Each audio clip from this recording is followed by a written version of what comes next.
فليعبدوا رب هذا البيت এই ঘরের প্রভুর ইবাদত করেন। আল্লাহু আকবার, আল্লাহু আকবার। এই আয়াতটা যখন আমি কাবার প্রান্তরে দাঁড়িয়ে শুনেছিলাম, আল্লাহর কসম আমার চোখ বেয়ে বেয়ে পানি পড়েছিল। আপনি যদি একটু কল্পনা করেন, আপনার চোখ দিয়ে পানি পড়তে বাধ্য হয়ে যাবে। আল্লাহ বলেন ফালিয়াবুদু রাব্ব হাযাল বাইত হুয়াল কাবাতুল্লাতী হুমিয়াত মিন আসহাবিল ফিল।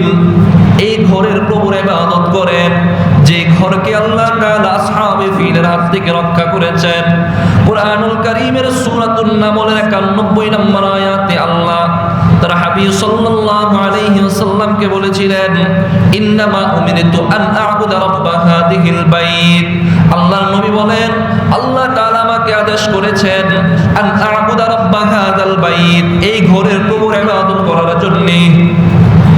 আমার ভাই, এই ঘরের প্রভু, আপনি যদি কাবা, এটা কাবার চত্বরে দাঁড়িয়ে নামাজ পড়তেছেন, আল্লাহ বলতেছেন এই ঘরের প্রভুর ইবাদত করেন। আপনি তো কাবার চত্বরে দাঁড়িয়ে এই কথাটা ইবাদত করতেছেন। ফিলিংসটা কেমন? অনুভূতি কেমন?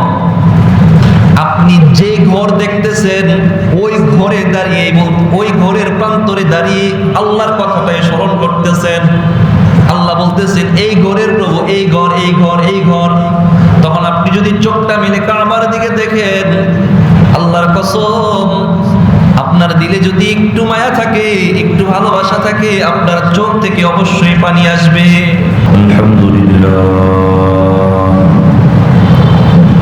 আলহামদুলিল্লাহ নাহমাদুহু ওয়া নাস্তাঈনুহু ওয়া নাস্তাগফিরুহু ওয়া নু'মিনু বিহি ওয়া নাতাওয়াক্কালু আলাইহি ওয়া নাউযু বিল্লাহি মিন শুরুরি আনফুসিনা ওয়া মিন সাইয়্যাতি আ'মালিনা। মান ইয়াহদিহিল্লাহু ফালা মুদিল্লা লাহু ওয়া মান ইউদ্লিলহু ফালা হাদিয়া লাহু। ونشهد أن لا إله إلا الله وحده لا شريك له ونشهد أن سيدنا وسندنا وحبيب ربنا وطبيبنا وطبيب قلوبنا ومحبوبنا ومرشدنا ومعشوقنا ومولانا محمدا عبده ورسوله صلى الله تعالى عليه وعلى آله وأصحابه الذين بذلوا جهدا وإطاعة. أما بعد فأعوذ بالله من الشيطان الرجيم.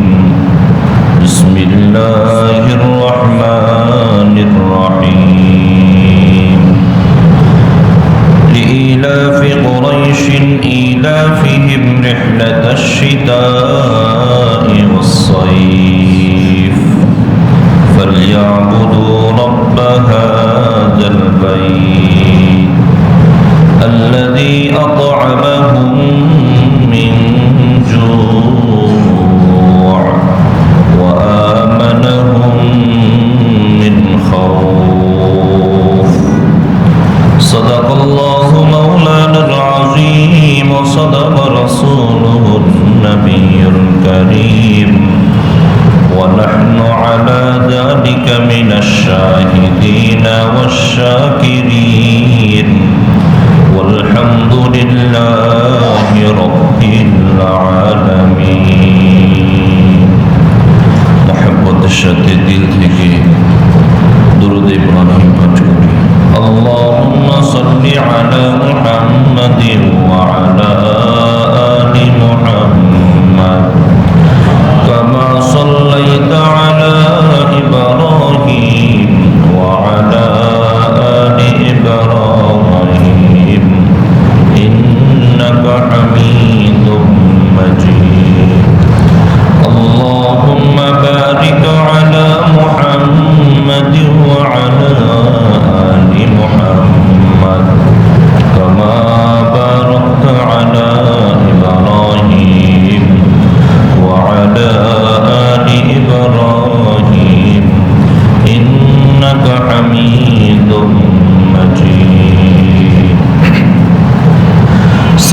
سبحانك لا علم لنا إلا ما علمتنا إنك أنت العليم الحكيم الحمد لله الله رب العالمين আলিশান দরবারে অসংখ্য গণিত শুকরিয়া যে রব্বুল আলামিন আমাদের উপর আরোপিত মাগরিবের ফরজ নামাজ জামাতের সাথে আদায়ের তৌফিক দিয়েছেন। মাগরিবের পর আল্লাহ তাআলা দুনিয়ার শ্রেষ্ঠতম জায়গায় শ্রেষ্ঠতম গ্রন্থ আসমানি গ্রন্থ পবিত্র কালামে হাকিমের তাফসীরের এই মজলিসে কিছুটা সময় বসার জন্য আল্লাহ আমাদেরকে মনোনীত করেছেন, বসার তৌফিক দান করেছেন। এজন্য রবের দরবারে অন্তরের অন্তঃস্থল থেকে দিলের জবানে আকাশ বাতাস মুখরিত করে ঈমানের আওয়াজকে বুলন্দ করে সকলে একই বাক্যে কালিমাতুশ শুকর একবার পাঠ করি আলহামদুলিল্লাহ। সবসময় শুকরিয়া লফজটা জবানে থাকা চাই। শুকরিয়া যদি ভালো হয় তাও শুকরিয়া, খারাপ হলেও হতে পারে যেটা আমি দেখতেছি সেটা আমার দৃষ্টিতে খারাপ। একটা চাকরির ইন্টারভিউ দিলেন, চাকরিটা হয় নাই, আমার দৃষ্টিতে মনে হচ্ছে খারাপ, ভালো হয় নাই, তারপরও হয়তো আল্লাহ আমার জন্য তাতেই মঙ্গল রেখেছেন, তাও বলতে হবে আলহামদুলিল্লাহ। শুকরিয়া করা, একটা জিনিস চাইছেন পেয়ে গেছেন তাতেও আলহামদুলিল্লাহ, না পাইলেও আলহামদুলিল্লাহ। না পাইলেও যখন আলহামদুলিল্লাহ বলবেন দেখবেন আল্লাহর পক্ষ থেকে গাইবী মদদ সাহায্যের মাধ্যমে আল্লাহ তাআলা আপনাকে এর চেয়ে উত্তমটা দান করবেন, এর চেয়ে উত্তমটা। এক লোক বিয়ে করছে, স্ত্রী কালো, লোকটা সুন্দর, তো বিয়ের পরে স্ত্রী বলে আলহামদুলিল্লাহ, কারণ কি লোকটা সুন্দর, তো সুন্দর স্বামী পাইছে তাই মহিলা বলছে আলহামদুলিল্লাহ। এবার স্বামীও বলতেছে আলহামদুলিল্লাহ, স্বামীও বলতেছে আলহামদুলিল্লাহ। এবার স্ত্রী জিজ্ঞাসা করলো আমি না সুন্দর স্বামী পাইলাম তাই বললাম আলহামদুলিল্লাহ, আপনি কেন আলহামদুলিল্লাহ বললেন? কারণ আপনি তো আমার মতো একজন কালো মানুষকে পাইছেন। হ্যাঁ, কালো পাইছেন। স্বামী বলতেছে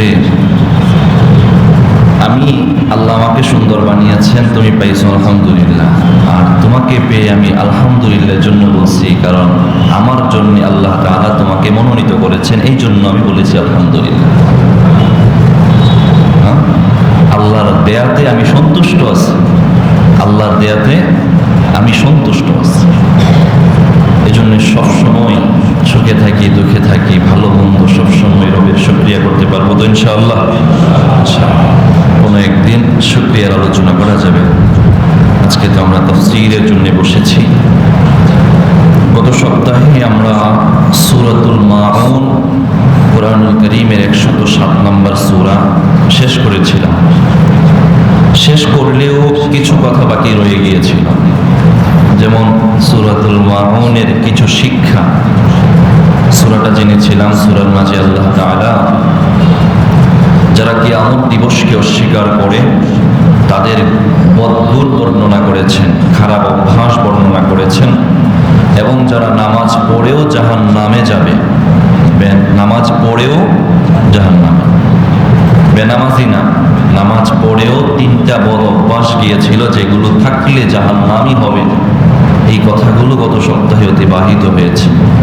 যে খারাপ অভ্যাসের ব্যাপারে কথাগুলো গিয়েছে, এই বদগুণ থেকে বদ অভ্যাসগুলো থেকে আল্লাহ আমাদেরকে বাঁচার তৌফিক দান করেন, বলেন আমিন। আজকে শুরুতেই সূরা মাউনের 8টা শিক্ষা জানব। সূরা মাউন এই সূরাটা থেকে 8টা শিক্ষা আমাদের জন্য। 1 নম্বর শিক্ষা হলো আখিরাতের উপর বিশ্বাস স্থাপন করাটা আবশ্যক। আখিরাতের উপর বিশ্বাস স্থাপন করতে হয়। আখিরাতের উপর যে ব্যক্তি বিশ্বাস স্থাপন করে না সেই হলো কাফের। তার ঠিকানা জাহান্নাম। 1 নম্বর সূরা মাউন থেকে শিক্ষা, আখিরাতের উপর বিশ্বাস। 2 নম্বর শিক্ষা হলো ইয়তীমের হক যথাযথ আদায় করতে হয়। ইয়তীম তার যে হক আছে তা যথাযথ আদায় করতে হয়। ইয়তীমের সম্পদ লুণ্ঠন, নষ্ট করা, আত্মসাৎ করা হারাম, তার হক যথাযথভাবে আদায় করে দিতে হয়। 3 নম্বর শিক্ষা হলো ফকির এবং মিসকিন, হতদরিদ্র যারা আছে, অসহায় যারা আছে, তাদেরকে খাদ্য, বস্ত্র, বাসস্থান, অন্ন দিয়ে সাহায্য সহযোগিতা করার বিধান আসছে।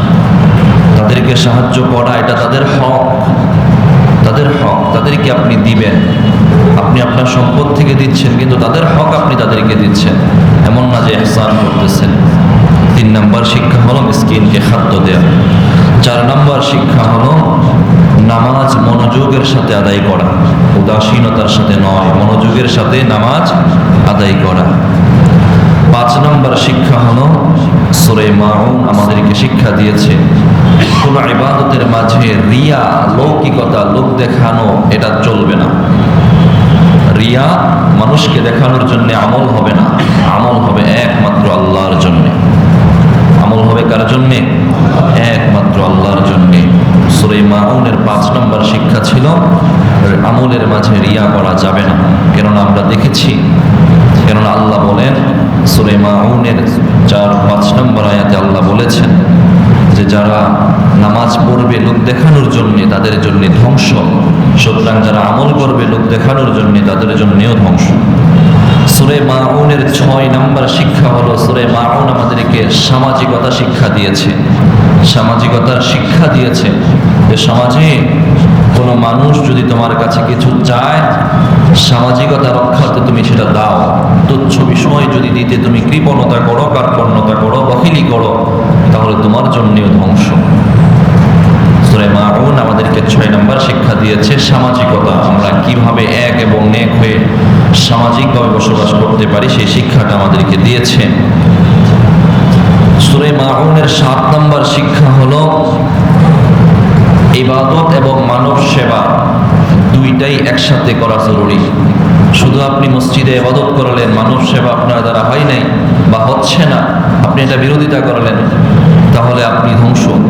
শুধু মানব সেবা করলেন, অনেকের মানব সেবা, হ্যাঁ, ইবাদত নাই, আল্লাহর ফরজ বিধান, ইবাদত নামাজ রোজা নাই, তাহলেও চলবে না। সূরা মাউন বুঝিয়ে দিয়েছে যে ইবাদত এবং মানব সেবা দুইটা একসাথেই লাগবে। যখন যেটার প্রয়োজন তোমাকে যেন সেটাতেই পাওয়া যায়। সূরা মাউনের 8 নম্বর শিক্ষা হলো মুনাফিকতা থেকে রক্ষার শিক্ষা। নেফাকি যেন না নিজের ভিতরে না আসে। মুনাফিক চেনেন? যার ভিতরে এক বাহিরে আরেক, আপনার সামনে একরকম পিছনে আরেক রকম, এমন মানুষ আমাদের সমাজে আছে না নাই? আপনারা কি ঘুমাই গেছেন? কে কে ঘুমাইছেন হাত তোলেন।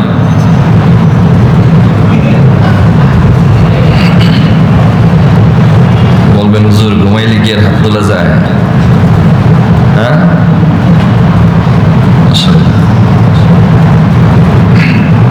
শুনতে হবে। মুনাফিক এই জাতিটা বড় ভয়ঙ্কর জাতি। সমাজে, ইসলামী ইবাদতে, পরিবারে, রাষ্ট্রে মুনাফিক সবসময় ক্ষতি করেছে, ইসলামেরও ক্ষতি করেছে। কাফেররাও এই পরিমাণ ক্ষতি করে না ইসলামের যেই পরিমাণ মুনাফিকরা ক্ষতি করেছে। মুনাফিকরা ক্ষতি করেছে। দেখবেন আপনার সামনে একরকম, পিছনে গিয়ে আপনার শত্রুর সাথে আপনার ব্যাপারে বলতেছে ভিন্ন রকম। আল্লাহু আকবার।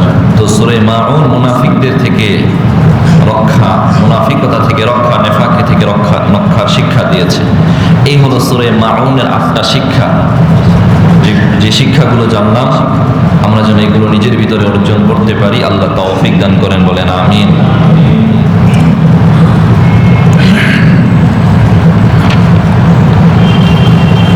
সূরা মাউনের পূর্ববর্তী সূরাটা হলো আজকে আমাদের নতুন যে সূরা, সূরাতুল কুরাইশ। কোরআনুল কারীমের 106 নম্বর সূরা, সূরাতুল কুরাইশ। আজকে এই সূরার তাফসীর শুনবো ইনশাআল্লাহ।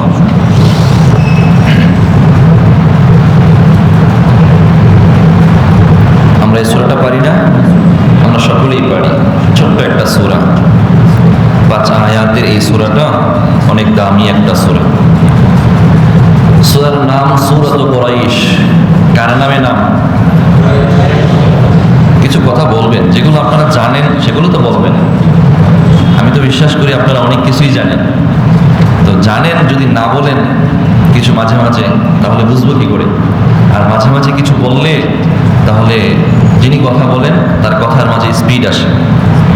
সূরা মাউন, সূরা কুরাইশ, আল্লাহ তাআলা ওই কুরাইশ যে একটা গোত্র আছে তাদের নামে নামকরণ করেছে। কুরাইশ বংশ, কুরাইশ গোত্র। কোরআনে আল্লাহ তাআলা যে সূরার নামগুলো রেখেছেন, আল্লাহ তাআলা কত বড় জাত, মানে কল্পনার বাহিরে, কল্পনার বাহিরে। আপনি মানুষের নামে সূরা আছে না নাই? আছে। নবীদের নামে সূরা আছে না? সূরা লোকমান আছে, নবী ছাড়াও ব্যক্তির নামে সূরা আছে। সূরা মারিয়াম আছে, হ্যাঁ। আলী ইমরান তো হলো সেটা বংশ, আলী ইমরান আলাইহিস সালামের বংশের ব্যাপারে তাদের। আপনি পশুর নামেও সূরা আছে, বাকারা, গাভী সূরা আছে না? পশু, বড় পশু, সবচেয়ে বড় পশু হাতি, সূরাতুল ফিল সূরা আছে। সবচেয়ে ছোট প্রাণী পিপিলিকা, হ্যাঁ, সূরাতুন নামল আছে, হ্যাঁ। মৌমাছির নামেও সূরাতুন নাহল সূরা আছে। আল্লাহ তাআলা কত বড় জাত, মানে কোনো কিছুই বাকি রাখেন নাই কোরআনের মাঝে, কোনো কিছু বাকি রাখেন নাই। আপনি খুঁজলে পেয়ে যাবেন। আল্লাহু আকবার, আল্লাহু আকবার। সেই ধারাবাহিকতায় আজকের সূরাটা হলো সূরাতুল কুরাইশ। কুরাইশ নবীজি সাল্লাল্লাহু আলাইহি ওয়াসাল্লামের 16তম পূর্বপুরুষ। কততম? 16তম পূর্বপুরুষ। তার নাম ছিল কুরাইশ অথবা কেনান, নজর বিন কেনান, ওই তাদের নাম থেকে এই কুরাইশ গোত্রের নামকরণ করা হয়েছে। মুহাম্মদ বিন আব্দুল্লাহ বিন আব্দুল মুত্তালিব বিন আব্দ মানাফ বিন কুসাই বিন কিলাব বিন মুররা বিন কাব বিন লুয়াই বিন গালিব বিন ফহর বিন মালিক বিন নজর বিন কেনানা বিন, এই যে নজর বিন কেনানা, মুদরিকা বিন ইলিয়াস বিন, তারপর আরো অনেকগুলো নাম আছে, আদনান পর্যন্ত সহিহ সূত্রে বর্ণিত নাম আছে বংশের, নবীজির বংশের ব্যাপারে। সেখান থেকে কুরাইশ। এই সূরার নাম সূরাতুল কুরাইশ ছাড়াও আরো কিছু নাম আছে। তাফসীর রুহুল মাআনিতে আল্লামা মাহমুদ বিন আব্দুল্লাহ আল আলুসি আল বাগদাদি রাহিমাহুল্লাহ বলেন, ওয়ায়ুকালু সূরাতুল ইলাফি কুরাইশ। এই সূরার আরেকটা নাম লিইলাফি কুরাইশ, লিইলাফি কুরাইশ। আরেকটা নাম আছে সূরাতুল ইলাফ, সূরাতুল ইলাফ, মানে ইলাফ, লিইলাফ থেকে ইলাফ, এই প্রথম শব্দ থেকে সূরার নামকরণ করা হয়েছে। এই যে সূরার নামকরণ করা হয়েছে সূরার ভিতর থেকে, শব্দ থেকে। কুরাইশ, ভিতরে কুরাইশদের কথা আছে। কোরআনে যতগুলো সূরা আছে আপনি সব সূরার নাম সূরার ভিতরে পাবেন, এক্সেপ্ট দুইটা সূরার নাম সূরার ভিতরে পাবেন না। সব সূরার নাম সূরার ভিতরে পাবেন, দুইটা সূরার নাম পাবেন না। দেখেন এই যে সূরাতুল কুরাইশ, কুরাইশ এই নামটা সূরার ভিতরে আছে না নাই? লিইলাফি কুরাইশ। আগের সূরা সূরাতুল ফিল, আলাম তারা কাইফা ফাআলা রাব্বুকা বিআসহাবিল ফিল। আগের সূরা সূরাতুল হুমাযাহ, ওয়াইলুল লিকুল্লি হুমাযাতিল লুমাযাহ। আগের সূরা সূরাতুল আসর, ওয়াল আসর। এই সূরা পরের সূরা সূরাতুল মাউন, ওয়া ইয়াবনাউনাল মাউন। পরের সূরা সূরাতুল কাউসার, ইন্না আ'তাইনাকাল কাউসার। দুইটা সূরার নাম সূরার ভিতরে নেই। এক নম্বর সূরাতুল ফাতিহা, ফাতিহা সূরার ভিতরে নেই। ফাতিহা আসেনি, খুঁজলে পাবেন, দেখেন তো খুঁজে পান কিনা। আলহামদুলিল্লাহি রাব্বিল আলামিন, আর রহমানির রহিম, মালিকি ইয়াউমিদ্দিন, ইয়্যাকা না'বুদু ওয়া ইয়্যাকা নাস্তাঈন, ইহদিনাস সিরাতাল মুস্তাকিম, সিরাতাল লাযীনা আন'আমতা আলাইহিম, গায়রিল মাগদুবি আলাইহিম ওয়ালাদ-দাল্লিন। পড়েন আমিন। ফাতিহা আছে, ফাতিহা নেই। ফাতিহা শব্দের অর্থ কি? শুরু, স্টার্টিং, বিগিনিং। এই সূরার নাম এই জন্যই সূরা ফাতিহা করা হয়েছে, কারণ এই সূরার মাধ্যমে কোরআন আল্লাহ শুরু করেছেন। হ্যাঁ, একদম মাখাস থেকে মূল বিষয়বস্তু থেকে সূরার নামকরণ হয়েছে, সূরার ভিতরের কোনো শব্দ থেকে নয়। আরেকটা সূরা হলো সূরাতুল ইখলাস। সূরাতুল ইখলাস, সূরাতুল ইখলাস কোনটা? কুল হুয়াল্লাহু আহাদ আল্লাহুস সামাদ লাম ইয়ালিদ ওয়া লাম ইউলাদ ওয়া লাম ইয়াকুল লাহু কুফুয়ান আহাদ। ভিতরে ইখলাস পাইছেন? পাইছেন? পান নাই। তাহলে কোথা থেকে আল্লাহ নিলেন? ওই যে বিষয়বস্তু থেকে। সূরা ইখলাসের মাধ্যমে আল্লাহ তাআলা আল্লাহর জাতের পরিচয় দিয়েছেন, ইখলাস বুঝিয়েছেন, মানে আমল হবে একমাত্র আল্লাহর জন্য, একদম নিষ্কলুষতা বুঝিয়েছেন। ইখলাস মানে নিষ্কলুষতা, সিনসিয়ারিটি, একমাত্র আল্লাহর জন্য হওয়া। এই সূরাটা যেহেতু এটা বোঝায়, এজন্য এই সূরার নাম হয়ে গেছে সূরাতুল ইখলাস। এই দুই সূরার নাম সূরার মাঝে নাই, বিষয়বস্তু থেকে নেওয়া হয়েছে। বাকি সমস্ত সূরার নাম সূরার ভিতরে আছে। বাকারা, সূরার ভিতরে বাকারার কথা আছে, গাভীর কথা আছে, প্রসিদ্ধ ঘটনা। আগে ইমরান, পয়গম্বর ইমরান আলাইহিস সালামের পরিবারের কথা আছে। হ্যাঁ, ওনার পরিবার, মারিয়াম আলাইহিস সালাম, জাকারিয়া আলাইহিস সালাম, হ্যাঁ, তারা তার পরিবারের অন্তর্ভুক্ত ছিলেন, তাদের কথাটা সূরার আলে ইমরানে আছে। তো এই প্রত্যেকটা সূরার নাম সূরার ভিতরে আছে। এই ধারাবাহিকতায় সূরাত কুরাইশ, কুরাইশদের কথা যাবে সূরার মাঝে। এখন কয়েকটা কথা শুরুতে, কোরআনের ব্যাপারে এই সমস্ত কথা জানলে কি আপনাদের কষ্ট হয়? হ্যাঁ, নাকি শুধু ফজিলত শুনলেন, এটা পড়লে এত সওয়াব, পড়লে এত সওয়াব? হ্যাঁ, সূরার ভিতরে ঘটনা, এগুলো ভালো লাগে। যখন যেটা আসবে সেটাই শুনবো ইনশাআল্লাহ। হ্যাঁ, একটু সবর করে শুনবেন, একটু ধৈর্যের সাথে শোনার চেষ্টা করবেন। আপনারা কষ্ট করে বসেন এখানে, আমিও চেষ্টা করি আমার জায়গা থেকে আপনাদেরকে সর্বোচ্চ সুন্দর একটি তাফসীর উপহার দেওয়ার জন্য। দোয়া করবেন আল্লাহ তাআলা যেন আমাকে সহিভাবে বলার, আপনাদেরকে সহিভাবে আমল করার আল্লাহ তৌফিক দান করেন। এই সূরার নামগুলো শুনলাম। আরেকটা সূরা, এই সূরার আরেকটা নাম আছে সূরাতুন নিআমা। সূরাতুন নিআমা। আচ্ছা, গেল সূরার নামগুলো গেল। প্রত্যেকটা সূরার ব্যাপারে, অধিকাংশ সূরার ব্যাপারে, সূরার আয়াত সংখ্যার ব্যাপারে ইখতিলাফ থাকে। সূরাটা কোথায় নাজিল হয়েছে ইখতিলাফগুলোও থাকে। তো ইখতিলাফ যেহেতু থাকে, তো এগুলো আর আমিও আপনাদেরকে বলি না, বলার তাফসীরের মধ্যে থাকে। তো ইনশাআল্লাহ সামনে কখনো ব্যাপক আলোচনা যখন শুনবো তখন জানবো ইনশাআল্লাহ। এই সূরাটা সূরা কুরাইশ, আর আগের সূরা সূরাতুল ফিল। এই দুইটা সূরা, দুইটাই কি এক সূরা না দুইটা ভিন্ন সূরা, এই ব্যাপারে ইখতিলাফ আছে। এটা একটা মজার ইখতিলাফ, শুনবো আমরা। বলবেন হুজুর কি করেন, এতদিন জানি দুইটা দুই সূরা, আজকে দুইটা এক সূরা বলে ফেললেন। হ্যাঁ, দেখেন না কি আসে। ومناسبتها لما قبلها أظهر من أن تخفى بل قالت طائفة أنهما سورة واحدة।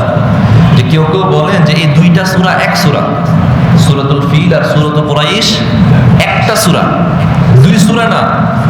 واحتجوا عليه بأن أبي بن كعب لم يسل بينهما في مصحفة بالبسملة।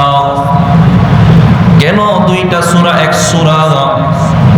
আল্লাহর নবীর জলিলুল কদর সাহাবী হযরত উবাই ইবনে কাব রাদিয়াল্লাহু তাআলা আনহু, রাসূলের কুরআয়ে সাহাবীদের একজন, যিনি ছিলেন কুরআয়ে সাহাবী, অর্থাৎ রাসূলের সময়ে যারা কোরআন সবচেয়ে বেশি বুঝতেন, সবচেয়ে বেশি সুন্দর করে তেলাওয়াত করতে পারতেন, সবচেয়ে বেশি সুন্দর করে তেলাওয়াত করতেন, তাদের কোরআনের পাণ্ডিত্য ছিল কুরআয়ে সাহাবী, মানে তাদের একটা দল ছিল, ওই দলের প্রধান চারজনের মধ্যে একজন উবাই ইবনে কাব রাদিয়াল্লাহু তাআলা আনহু।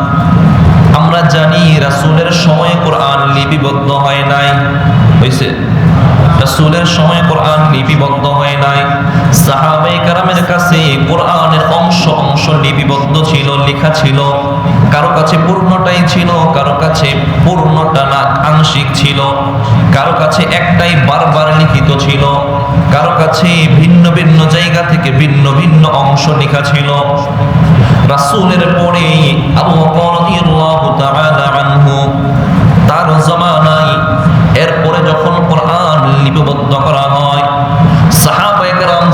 কাছে যে অংশটা লিপিবদ্ধ ছিল ওই অংশটা যখন লিখেন, ওই যে কুরআনে সাহাবী উবাই ইবনে কাব রাদিয়াল্লাহু তাআলা আনহু, তাফসীরে রূহুল মাআনিতে বলা হয়েছে উবাই ইবনে কাব যিনি কুরআনে সাহাবী, তার কাছে যেই লিপিবদ্ধ নুসখাটা ছিল, যেই কপিটা ছিল, ওই কপির মাঝে, ওই নুসখার মাঝে সূরাতুল ফিল এবং সূরাতুল কুরাইশ এই দুই সূরার মাঝে পার্থক্যকারী বিসমিল্লাহ লেখা ছিল না। আমরা জানি দুই সূরার মাঝখানে পার্থক্য করা হয় বিসমিল্লাহ দিয়ে, ঠিক না? এক সূরার পরে যদি আরেক সূরায় যাবেন, যদি বিসমিল্লাহ না পান তাহলে তো আপনি এক সূরাই মনে করবেন, কিন্তু দেখলেন বিসমিল্লাহ আসছে, থাক আজকে অনেক পৃষ্ঠা পড়ছি, কালকে এখান থেকে নতুন সূরা পড়ব, এমন হয় না? এমন তো হয়, নতুন সূরা মনে করি বিসমিল্লাহর মাধ্যমে। ঠিক তেমনি ভাবে বিসমিল্লাহর মাধ্যমে নতুন সূরা শুরু করা হয়। উবাই ইবনে কাব রাদিয়াল্লাহু তাআলা আনহুর যে নুসখাটা ছিল, ওই নুসখার মাঝে বিসমিল্লাহর মাধ্যমে দুইটা সূরার পার্থক্য ছিল না, মানে দুইটা সূরা একসাথে লেখা ছিল।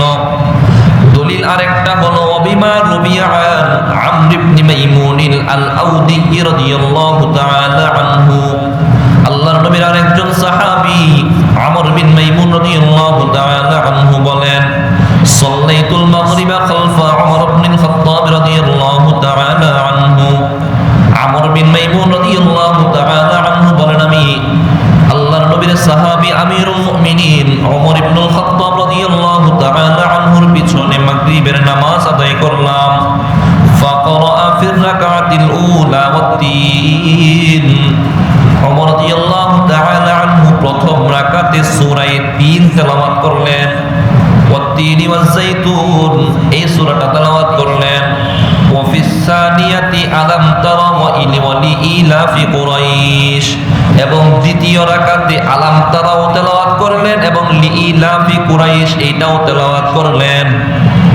শুধু দুইটা তেলাওয়াত করেছেন এমনই নয়, মিন গায়রি আইয়াফসিলা বিল বাসমালা, দুইটা সূরার মাঝে সূরাতুল ফিলের পরে সূরাতুল কুরাইশ শুরু করেছেন, কিন্তু কুরাইশের শুরুতে তিনি বিসমিল্লাহ বলেন নাই। কুরাইশের শুরুতে বিসমিল্লাহ বলেন নাই, তাহলে কি বোঝা যায়? ধারাবাহিক যেহেতু পড়ছেন এক সূরাই, ধারাবাহিক যেহেতু পড়ছেন এক সূরাই বোঝা যায়। আমার ভাই, আমরা এখন কোন পথে যাব? এতদিন কোরআনে দেখতেছি দুইটা সূরা ভিন্ন সূরা, হুজুর আজকে বললেন দুইটা এক সূরা, দলিল দিলেন, তাহলে ভিন্ন কোনো কথা আছে নাকি? শোনা, হ্যাঁ ভিন্ন কথা আছে। ওয়া উজিবা বিআন্না জামাআ আসবাতুল ফাসলা ফি মুসহাফি উবাইয়িন, জবাব হলো যে উবাই ইবনে কাব রাদিয়াল্লাহু তাআলা আনহুর একটা নুসখার ব্যাপারে বলা হয়েছে যে ওই নুসখার মাঝে দুইটা সূরার মাঝখানে বিসমিল্লাহ দিয়ে পার্থক্য নাই। শুরুতে একটা কথা বলেছিলাম, রাসূলের জামানায় সাহাবায়ে কেরামের কাছে কোরআনের, সবার কাছে কোরআন লেখা ছিল, কারো কাছে একটা অংশ, কারো কাছে ভিন্ন অংশ, কারো কাছে পুরাটাই আছে, কারো কাছে একটাই বারবার লেখা আছে। তরতিব ছিল না, ধারাবাহিকতা ছিল না। জবাব, প্রথম জবাব হলো উবাই ইবনে কাব রাদিয়াল্লাহু তাআলা আনহুর আরেকটা নুসখা আমরা দেখতে পাই, যেই নুসখা, যেই কপির মাঝে সূরা ফিলের পরে সূরা কুরাইশের শুরুতে বিসমিল্লাহর মাধ্যমে পার্থক্য আছে। আরেকটা নুসখা দেখতে পাই যে নুসখায় বিসমিল্লাহ আছে, সুতরাং বোঝা গেল দুইটা দুই সূরা। জবাব আরেকটা হলো ওয়াল মুসবাতু মুকদ্দামুন আলান নাফি, যদি পার্থক্য পায় তাহলে তো এটাই মেনে নিতে হবে পার্থক্য আছে, নাই এটা ওটার উপর মুকদ্দাম হবে। দুই কথা, বাদী বিবাদী।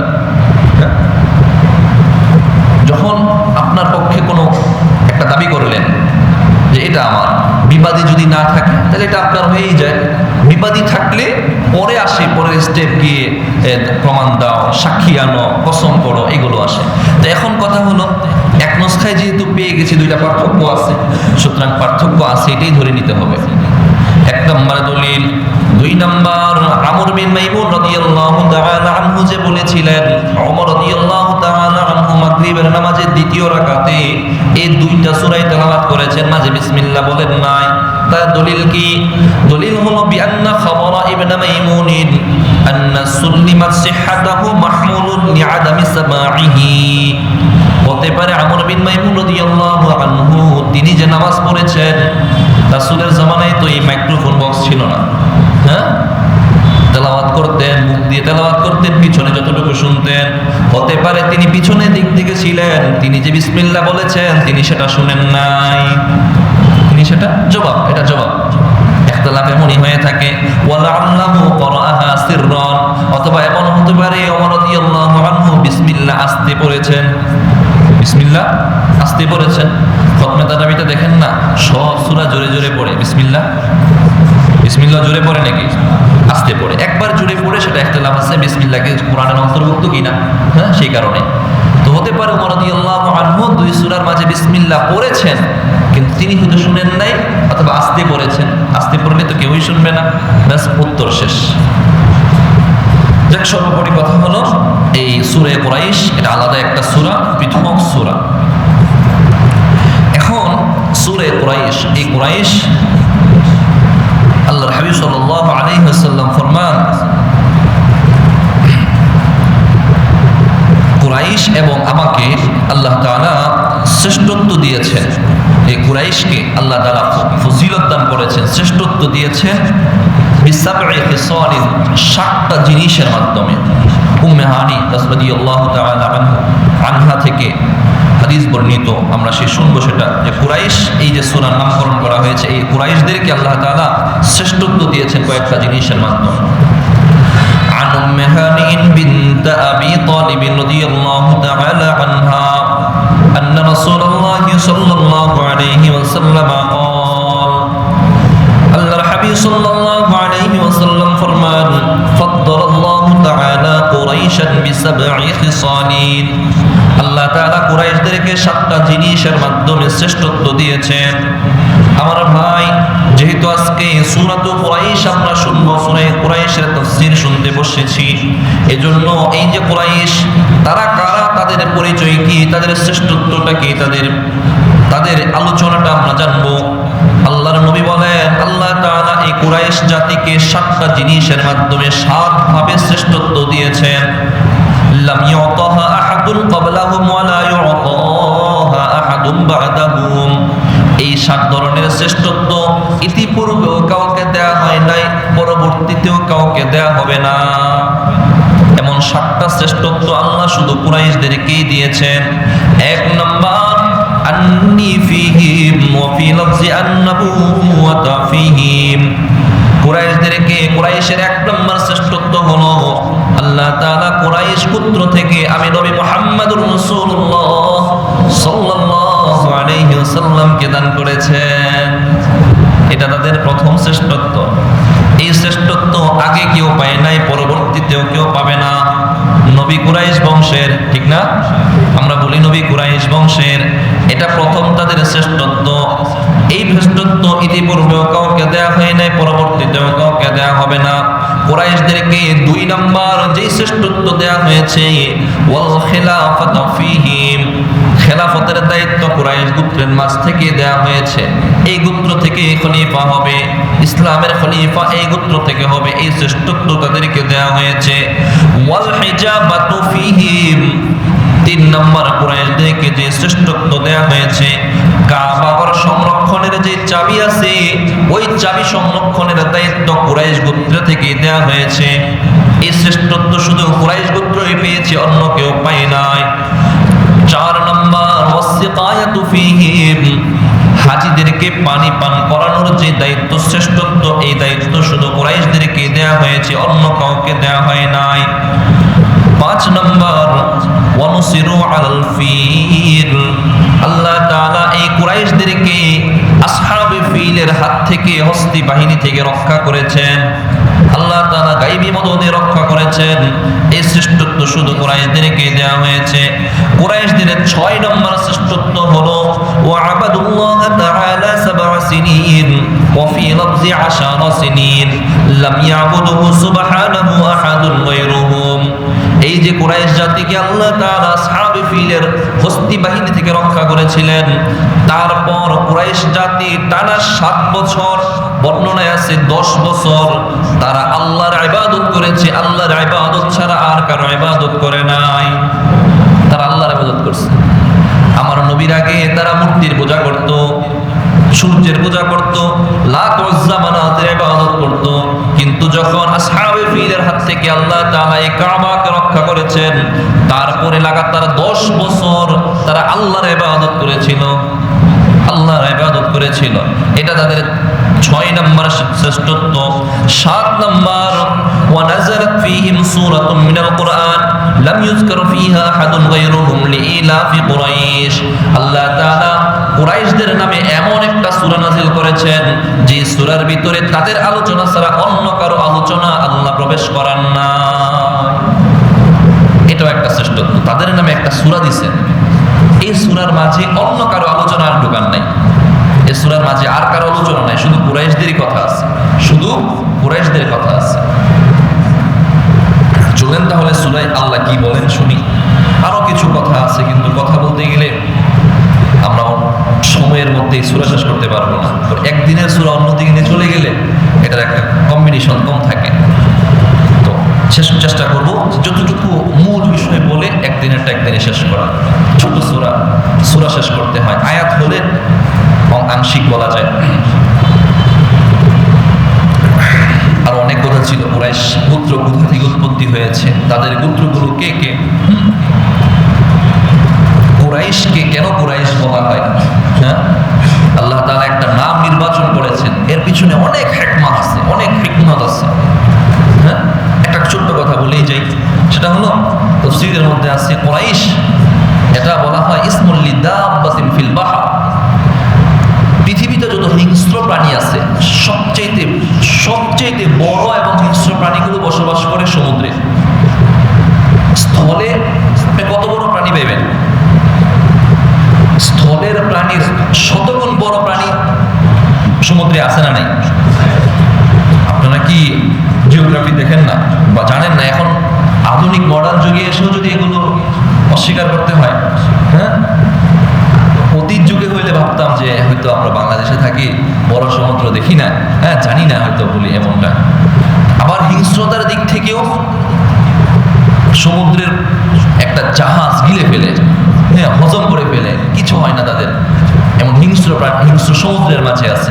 মানে শক্তি সামর্থ্যের দিক থেকে সবকিছুই জলের প্রাণীর চেয়ে ওদের বেশি।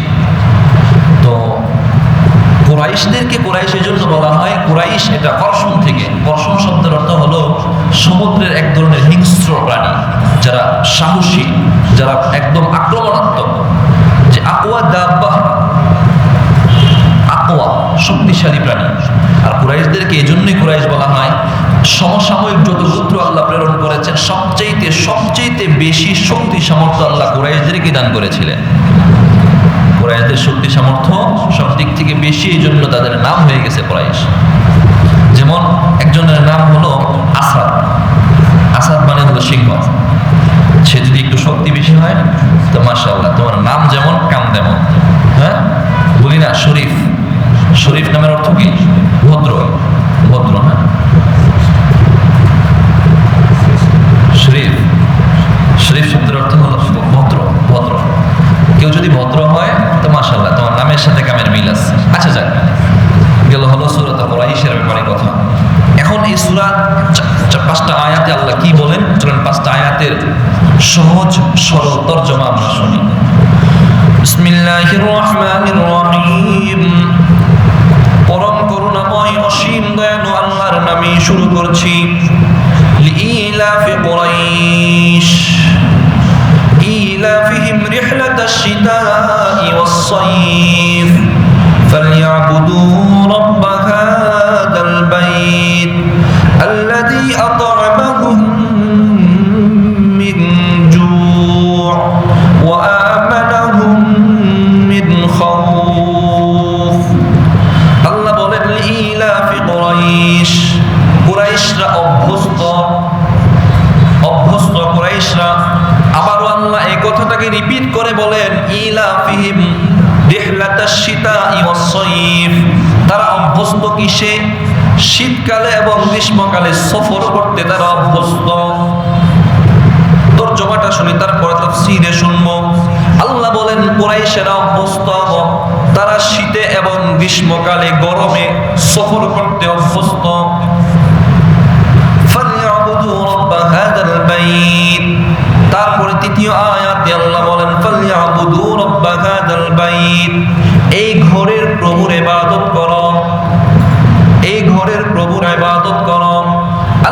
আল্লাযী আত'আমাহুম মিন জু'।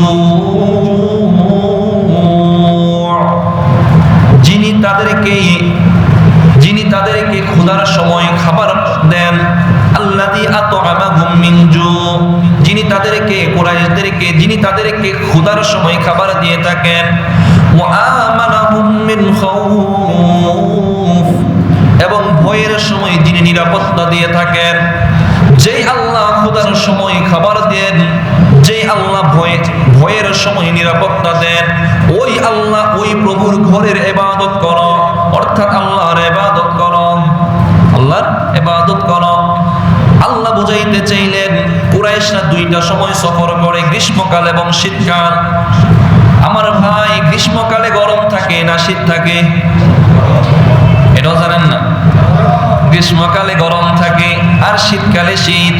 গ্রীষ্মকালে যদি একটু শীতের আবহাওয়া পাওয়া যায়, ঠান্ডা পাওয়া যায়, ওখানে আরাম লাগে। দেখেন না শীতে কত ভালো লাগে, হ্যাঁ?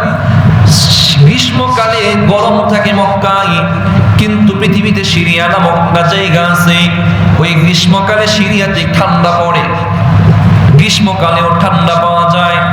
ওই মক্কার বাসিন্দারা গ্রীষ্মকালে তারা সিরিয়ায় চলে যেত, আর শীতকালে ঠান্ডার সময় তারা ইয়ামানের দিকে চলে যেত, ইয়ামানের দিকে সফর করত। এই দুইটা সময় তারা যে মক্কা ছেড়ে দুই জায়গায় চলে যেত, তারা যদি ঘর ছেড়ে অন্য জায়গায় চলে যায়, তাদের ঘর বাড়ি এবং কাবার নিরাপত্তা কে দিবেন? ঠিক এই সময়ে ইয়ামানের বাদশা আবরাহা কাবার উপর যখন আক্রমণ করেন, আল্লাহ তাআলা ওই ইয়ামানের বাদশা আবরাহা থেকে, হস্তি বাহিনী থেকে কাবাকে রক্ষা করেছিলেন।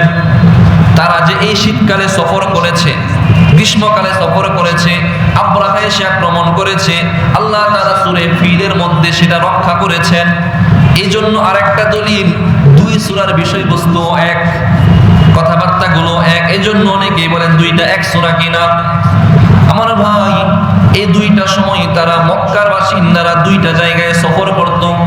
এখনো যদি আপনি মক্কা মদিনায় যান, দেখবেন তারা দিনের বেলা ঘরের ভিতরে ঘুমায়, রাতের বেলা বাইরে ঘুরে। হ্যাঁ, দিনের বেলা ঘুমায়, সারাদিন ঘুমায়। মানে ঘুমায় বলতে দিনের বেলা কাজ কম করে, তুলনামূলক রাতের বেলা কাজ বেশি করে। আমরা দিনের বেলা কাজ করি, রাতের বেলা ঘুমাই, আরাম করি। মক্কার তারা উল্টা, কথা মিল আছে, মিলিয়ে দেখবেন। হ্যাঁ, ওই জায়গায় তারা এমন। আল্লাহ বলেন লিইলাফি কুরাইশ ইলাফিহিম নিহলাতাশ শিতাই ওয়াস সাইফ। এই যে তারা সফর করে, তারা এক নিজেদের ঘর বাড়ি ছেড়ে অন্যত্র চলে যায়, আমি আল্লাহ তাদের ঘর বাড়ি, তাদের কাবাকে আমি আল্লাহ হেফাজত করি। এবার আসেন, ফালিয়াবুদু রাব্ব হাযাল বাইত, এই ঘরের প্রভুর ইবাদত করেন। আল্লাহু আকবার, আল্লাহু আকবার। এই আয়াতটা যখন আমি কাবার প্রান্তরে দাঁড়িয়ে শুনেছিলাম, আল্লাহর কসম আমার চোখ বেয়ে বেয়ে পানি পড়েছিল। আপনি যদি একটু কল্পনা করেন, আপনার চোখ দিয়ে পানি পড়তে বাধ্য হয়ে যাবে। আল্লাহ বলেন ফালিয়াবুদু রাব্ব হাযাল বাইত হুয়াল কাবাতুল্লাতী হুমিয়াত মিন আসহাবিল ফিল, এই ঘরের প্রভুর ইবাদত করেন, যে ঘরকে আল্লাহ তাআলা আসহাবে ফিলের হাত থেকে রক্ষা করেছেন। কুরআনুল কারীমের সূরাতুন নামলের 91 নম্বর আয়াতে আল্লাহ তার হাবিব সাল্লাল্লাহু আলাইহি ওয়াসাল্লামকে বলেছিলেন, ইন্নামা উমিরতু আন আ'বুদা রাব্ব হাযিহিল বাইত। আল্লাহর নবী বলেন, আল্লাহ তাআলা আমাকে আদেশ করেছেন আন আ'বুদা রাব্ব হাযাল বাইত, এই ঘরের প্রভুর ইবাদত করার জন্য। আমার ভাই, এই ঘরের প্রভু, আপনি যদি কাবার চত্বরে দাঁড়িয়ে নামাজ পড়তেছেন, আল্লাহ বলতেছেন এই ঘরের প্রভুর ইবাদত করেন, আপনি তো কাবার চত্বরে দাঁড়িয়ে এই কথাটা ইবাদত করতেছেন। ফিলিংসটা কেমন, অনুভূতি কেমন? আপনি যে ঘর দেখতেছেন, ওই ঘরে দাঁড়িয়ে, ওই ঘরের প্রান্তরে দাঁড়িয়ে আল্লাহর কথাটাই স্মরণ করতেছেন। আল্লাহ বলতেছেন এই ঘরের প্রভু, এই ঘর, এই ঘর, এই ঘর। তখন আপনি যদি চোখটা মেলে কাবার দিকে দেখেন, আল্লাহর কসম, আপনার দিলে যদি একটু মায়া থাকে, একটু ভালোবাসা থাকে, আপনার চোখ থেকে অবশ্যই পানি আসবে, অবশ্যই পানি আসবে। কেন কথাটা বলছি? ওমর রাদিয়াল্লাহু তাআলা আনহু থেকে হাদিস বর্ণনা আছে। ওমর রাদিয়াল্লাহু তাআলা আনহু যখন কাবার চত্বরে নামাজ পড়তেন, যখন এই আয়াত আসতো ফালইয়াবুদু রাব্ব হাযাল বাইত, তিনি হাত দিয়ে ইশারা করে দেখাইতেন ফালইয়াবুদু রাব্ব হাযাল বাইত, এই ঘরের প্রভুর ইবাদত করে। যারা গেছেন তো গেছেন, আবার যখন যাবেন, আল্লাহ আমাদের সবাইকে যাওয়ার তৌফিক দান করেন। যারা আবার যাবেন ওই চত্বরে দাঁড়িয়ে একটু এটা অনুভব করবেন। আপনি নিজে যখন পড়লেনই, যখন ইমাম সাহেব সূরা কুরাইশ তেলাওয়াত করবেন, দেখবেন অধিকাংশ সময় মাগরিবে সূরা তেলাওয়াত হয়, অধিকাংশ সময়। তো যখন তেলাওয়াত হবে তখন আপনি এটা অনুভব করবেন, একদম কাতারের সামনে দাঁড়াইবেন। এটা আপনি যত পিছনেই থাকেন কাবা তো দেখাই যায়, হ্যাঁ, আপনি এটা অনুভব করবেন। আল্লাহ বলতেছেন এই ঘরের প্রভু, আল্লাহু আকবার। যেন আপনি মনে হবে যে মাত্র আয়াত নাজিল হইতেছে, মাত্র আয়াত নাজিল হচ্ছে, আল্লাহ আপনাকে বলতেছেন যে এই ঘরে ইবাদত করো, এই ঘরে ইবাদত করো। আল্লাহু আকবার। এই যে আসছে তো কথাটা, ওমর রাদিয়াল্লাহু আনহু যখন মানুষদেরকে নিয়ে কাবায় নামাজ পড়তেন, যখন এটা আসতো ফালইয়াবুদু রাব্ব হাযাল বাইত জাআলা ইউআম্মি বিআসবাইহি ইলাইহা ওয়া হুয়া ফিস সালাহ বাইনা ইয়াদাই আল্লাহ তাআলা, তিনি আঙ্গুল দিয়ে কাবার দিকে ইশারা করতেন, আঙ্গুল দিয়ে ইশারা করতেন যে এই ঘরের উপরে ইবাদত করো। আল্লাহু আকবার। এটা গেল ফালইয়াবুদু রাব্ব হাযাল বাইত, এই ঘরের উপরে ইবাদত করো। আল্লাযী আত'আমাহুম মিন জু', যিনি তাদেরকে ক্ষুধার সময় খাবার দেন, অন্ন দেন, যিনি খাবার দেন, অন্ন দেন। ওয়া আমানাহুম মিন খাউফ, এবং যিনি ভয়ের সময় নিরাপত্তা দেন। এখানে বড় কথা আছে, কিছু কথা শেষ করছি। দেখেন এই মক্কার মানুষ নিরাপত্তা পাইতেছে, মক্কার কখনো দাজ্জাল প্রবেশ করবে না, মক্কায় কোনো বিধর্মী প্রবেশ করতে পারে না, মক্কায় হেরেমের মধ্যে রক্তপাত নিষিদ্ধ, নিরাপত্তা তারা পেয়েছে।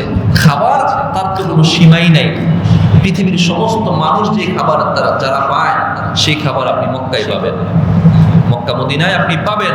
অথচ মক্কার মরুভূমির প্রান্তরে, মক্কার ভালোর এই মরুভূমিতে কোনো ফসল হয়? ফসল হয় না। তারপরেও আল্লাহ কোথা থেকে দিলেন? পৃথিবীতে যে ফসল হয় মক্কায় সেটা যায়, পৃথিবীতে যে ফল হয় মক্কায় সেটা উৎকৃষ্ট মানেরটাই মক্কায় যায়, ভালোটাই যায়, মক্কার মানুষ সেটা খায়। মক্কার মাঝে শুধু মক্কার মানুষ কেন, পৃথিবী থেকে 10 লক্ষের চেয়ে বেশি মানুষ হজ করে প্রতি বছর। এ কি মক্কার মানুষ না বাহির থেকে আসে? বাহির থেকে যায়। তারা কোথা থেকে খায়? মক্কায় তো চাল ডাল এতভাবে হয় না, মক্কায় তো এই সবজি, এই ফল ফসল এগুলো হয় না। তারপরও কোথায় হয়, কোথা থেকে আসে? একমাত্র ইব্রাহিম আলাইহিস সালাতু ওয়াস সালামের দুআর বরকত। কার দুআর বরকত? ইব্রাহিম আলাইহিস সালাতু ওয়াস সালাম স্পেসিফিকলি এই মক্কার জন্য দোয়া করেছিলেন। কখন? ওই যে তার সন্তান ইসমাইল এবং তার স্ত্রী হাজারা আলাইহিস সালামকে মক্কায় রেখে যাচ্ছিলেন, তখন সূরা ইব্রাহিমের 35 নম্বর আয়াত থেকে লম্বা কথা আছে, সূরাতুল জুমার মাঝে একটা আয়াত আছে, সূরাতুল আনকাবুতের মাঝে একটা আয়াত আছে, তারপরে আর অনেকগুলো জায়গায় এই আয়াতগুলো আছে যে ইব্রাহিম আলাইহিস সালাম যখন চলে যাচ্ছিলেন তখন দোয়া করেছিলেন, আল্লাহ ওয়াইদ ক্বালা ইব্রাহিম রাব্বি জাআল হাযাল বালাদা আমিনা, আল্লাহ আপনি এই শহরটাকে নিরাপদ বানায়েন, এই শহরটাকে নিরাপদ বানায়েন। কখন দোয়া করেছিলেন? যেই সময় এই শহরে মানুষ তো দূরের কথা, একটা কাকপক্ষীও ছিল না। হ্যাঁ, কল্পনা করা যায়? ওই সময় দোয়া করে চলে আসছেন। আল্লাহ তো জানেন খলিলুল্লাহ, ইব্রাহিম আলাইহিস সালাম কি খলিলুল্লাহ, মানে আল্লাহ বন্ধু, বন্ধুর কথা বন্ধু ফেলে দিতে পারেন না। বন্ধু দোয়া করছো, ঠিক আছে, যাও, তোমার দোয়ার বরকতে আমি মক্কা মদিনাকে আমন আমান নিরাপদ শহর বানায়া দিলাম, নিরাপদ শহর আল্লাহ বানায়া দিল। শুধু এতটুকুই না, দোয়া করেছেন আল্লাহ আমার সন্তান থাকবে, কি খাবে? আল্লাহ বলেন বন্ধু চিন্তা নাই, যাও, তুমি যাও, তুমি আমার জন্য স্যাক্রিফাইস করতেছো, ঠিক আছে, পৃথিবীর মানুষ কি খাবে? তোমার সন্তান, তোমার দোয়ার বরকতে আমি আল্লাহ মক্কাবাসীদের জন্য উত্তম খাবারের ব্যবস্থা করে দিলাম, উত্তম খাবারের। দেখেন না, পৃথিবীতে দামি উত্তম খাবার খেজুর, এটা মক্কা মদিনাই হয়। হ্যাঁ, ভালোটাই হয়। আমরা বাজারে গেলে বলি ভাই মদিনার খেজুরটাই দেন। হ্যাঁ, মদিনার খেজুর বলি না নাকি? মদিনার খেজুরটাই চাই, দামিটা চাই, হলেও ভাই মদিনারটাই দেন, আমার এটাই লাগবে আমার। আল্লাহ তাআলা ওই পয়গম্বর ইব্রাহিম আলাইহিস সালাতু ওয়াস সালাম এর দোয়ার বরকতে মক্কাকে আমন আমান করেছেন, নিরাপদ শহর করেছেন। আর এটার মাঝে রিজিক, এই যে রিজিক খাবার, এটা মানে রিজিকের উত্তম ব্যবস্থা আল্লাহ করে দিয়েছেন। এর ঘোষণা আল্লাহ অনেক জায়গায় করেছেন। আল্লাহ বলেন আওয়ালাম নুমাক্কিল্লাহুম হারামান আমিনা, আমি কি নিরাপদ শহর বানায়া দেই নাই? আল্লাহ কত বড় জাত! আল্লাহ শুধু বানায়া রেখা দিয়ে দিচ্ছেন এমনই না, বুঝেও দিচ্ছেন। দেখো তোমাদের জন্য, এই উম্মত তোমাদের জন্য আমি আল্লাহ এই শহরকে নিরাপদ বানায়া দিলাম, তোমাদের জন্য এই রিজিকের ব্যবস্থা করে দিলাম। তারপরেও তুমি ফালিয়াবুদু রাব্বা হাযাল বাইত, এই ঘরের উপরে ইবাদত করো, ছাইরো না ইবাদত ছাড়িও না। তারপরেও যদি আমি না বুঝি, আল্লাহ তাআলা আমাদের জন্য কত রিজিক কত জায়গা থেকে নিয়ে আসতেছেন, তাই না? এই যে একটা মালটা খাই, কোন বাগানে হয়েছে, কোন কৃষক ওখানে গিয়ে সেচ দিছে, কে পারছে, কোন মালি এটা দেখাশোনা করেছে, কোন বাজারে উঠেছিল, আবার কোন দোকানদার এটা রেখেছে বিক্রি করার জন্য, কে কিনলো, আপনি কিনা, আপনি না খেয়া হুজুর আপনার জন্য হাদিয়া, হ্যাঁ হুজুরে দিয়ে দিলেন। কোথা থেকে কোথায় রিজিক চলে আসলো একটু কি চিন্তা করেছেন? আল্লাহ বুঝাইতে যাচ্ছেন ইবাদত করো বান্দা, ইবাদত করো, আমি আল্লাহ তো তোমার রিজিক দেই, আমি আল্লাহ তো তোমার নিরাপত্তা দিয়েছি। মানে যদিও এখানে সরাসরি আল্লাহ আমাদেরকে বোঝান নাই, কিন্তু শিক্ষা তো এটা আমাদের জন্য, শিক্ষা তো এটা যে কুরাইশদেরকে আল্লাহ বুঝাইছেন, তো আমাদেরকে বোঝান নাই? আমাদেরকেও তো আল্লাহ বলেছেন, আমাদেরকে আল্লাহ বলতেছেন, ডাকতেছেন, পাঁচ ওয়াক্ত নামাজে ডাকতেছেন না আমাদেরকে? আল্লাহ আমাদেরকে ডাকতেছেন, আসো কল্যাণের দিকে আসো, কল্যাণ খুঁজতেছো, আসো আমার কাছে আসো, আমি তোমাদেরকে কল্যাণ দেব। প্রিয় ভাইয়েরা, আমরা যেন আল্লাহর ইবাদতের মধ্যে কাটাতে পারি, আমরা যেন যতটুকু সময় হায়াতে বাকি আছে, বাকি সময়টা যেন হায়াতের জিন্দিগিতে গুনাহমুক্ত হায়াত কাটাতে পারি। আল্লাহ তৌফিক দান করেন, বলেন আমিন। পিছনে যে গুনাহ হয়ে গিয়েছে, আমরা সেই গুনাহের জন্য প্রতিনিয়ত তওবা করব, কেননা সামনে কি করতে পারি না পারি জানি না, কিন্তু পিছনে তো আমার দ্বারা অনেক গুনাহ হয়ে গিয়েছে, আমার অনেক গুনাহ হয়েছে, অনেক গুনাহ হয়েছে। আল্লাহু আকবার। কি বলবেন আপনি